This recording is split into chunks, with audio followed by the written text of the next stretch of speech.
1.5 നൂറ്റാണ്ട് മുൻപുള്ള കല്ലേറ്റുങ്കര ഗ്രാമം. അന്നത്തെ പള്ളി കമ്മിറ്റി കൂടിച്ചേർന്ന് ഒരു തീരുമാനമെടുക്കുന്നു. പള്ളിയിലേക്കായി പുതിയ ഒരു ഉണ്ണീശോയുടെ രൂപം നിർമ്മിക്കണം. ഉണ്ണീശോയുടെ രൂപം നിർമ്മിക്കാനായി അവർ ഒരു ആശാരിയെ വിളിച്ച് കരാറ് ഏൽപ്പിക്കുന്നു. ഏതാനും ദിവസങ്ങൾക്ക് ശേഷം താൻ നിർമ്മിച്ച ഓമനത്തമുള്ള ഉണ്ണിയുടെ രൂപവുമായി ആശാരി പള്ളിയിൽ എത്തിച്ചേർന്നു.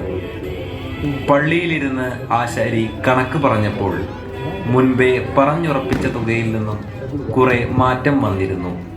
ഇത്രയും കൂടിയ തുകയ്ക്ക് തങ്ങൾക്ക് ആ ഉണ്ണീശോയുടെ രൂപം സ്വന്തമാക്കാൻ കഴിയില്ല എന്ന് പള്ളി കമ്മിറ്റി ആശാരിയോട് പറയുന്നു. എങ്കിൽ ഞാൻ നിർമ്മിച്ച രൂപം ഞാൻ തിരികെ കൊണ്ടുപോകുന്നു എന്ന് പറഞ്ഞ് ആശാരി ഉണ്ണീശോയുടെ രൂപവുമായി പള്ളി വിട്ടിറങ്ങി. പള്ളിയിൽ നിന്നും ഉണ്ണീശോയുടെ രൂപം വഹിച്ചുകൊണ്ട് പാടം വഴിക്ക് നീങ്ങുകയായിരുന്ന ആശാരി അവിടെ വെച്ച് കാൽവഴുതി വീഴുന്നു. ആ വീഴ്ചയിൽ തന്നെ ആശാരിയുടെ കാഴ്ച നഷ്ടപ്പെടുന്നു.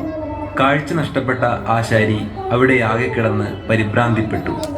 ഒടുവിൽ ആശാരി ആ ഉണ്ണീശോയുടെ രൂപത്തിൽ പിടിച്ച് ഇങ്ങനെ പറഞ്ഞു: ഈ ഉണ്ണീശോയെ ഞാൻ കല്ലേറ്റിങ്കര പള്ളിയിൽ തന്നെ തിരിച്ചേൽപ്പിക്കാം. ഇത് പറഞ്ഞ മാത്രയിൽ തന്നെ ആശാരിക്ക് കാഴ്ച തിരിച്ചു കിട്ടി. ഈ ഉണ്ണീശോയുടെ അത്ഭുത തിരുസ്വരൂപമാണ് കല്ലേറ്റിങ്കര ഉണ്ണിമിശ ദേവാലയത്തിന്റെ അൾത്താരയുടെ ഏറ്റവും മുകളിലിരിക്കുന്ന ഉണ്ണീശോയുടെ തിരുസ്വരൂപം. ഈ ഉണ്ണീശോയുടെ അത്ഭുത തിരുസ്വരൂപം എല്ലാ കൊല്ലവും അമ്പു തിരുനാളിന് താഴേക്കിറക്കുന്നു. ഉണ്ണീശോയുടെ അത്ഭുത തിരുസ്വരൂപത്തിന് മുൻപിൽ തൊട്ട് പ്രാർത്ഥിക്കാനും ഉണ്ണീശോയിൽ നിന്ന് അനുഗ്രഹങ്ങൾ സ്വീകരിക്കുവാനും ഏവർക്കും സ്വാഗതം.